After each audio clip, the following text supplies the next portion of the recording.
Hi, my name is Sean Condon. If you haven't already guessed by reading the title of this video series, I'm going to be installing Gentoo Linux. I'd like to give a little bit of an explanation as to why I'm doing this, as well as what is actually going to be covered in this particular series. The reason why I'm doing this is because I have been sending out resume after resume to a multitude of different employers in the IT sector, at least in my area, and getting very little in the way of feedback from these employers.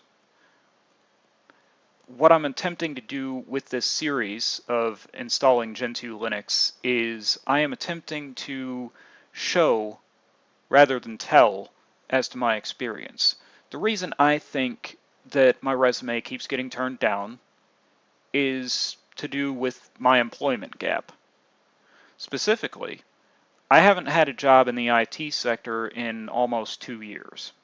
That's a pretty big employment gap, and I could understand why some employers might be a little bit hesitant to look at my resume. They would probably look at it with a bit of skepticism, thinking that perhaps I don't have the level of skill that I claim to have.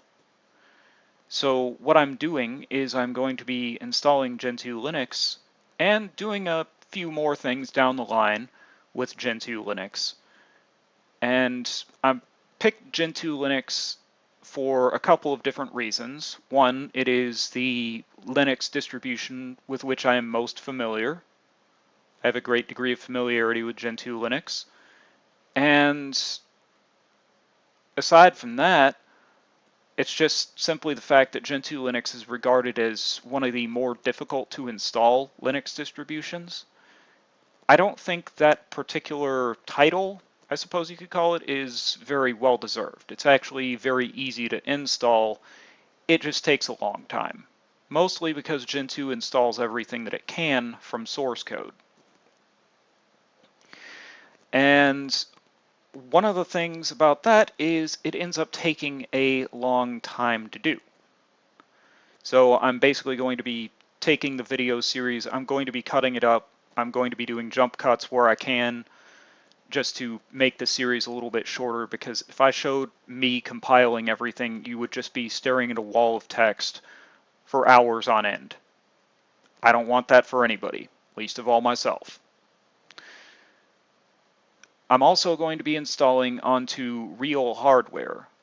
I'm doing this because a majority of people I've seen in the space installing Gentoo Linux have done so onto virtual machines, and I will admit that my knowledge of virtual machines is somewhat limited. However, I do have a little bit of recent experience with virtual machines, and I happen to know that with virtual machines, at least with their networking equipment, they have their own set of drivers that you need to install, and it doesn't pass through the actual network interface of the system on which you are running the virtual machine.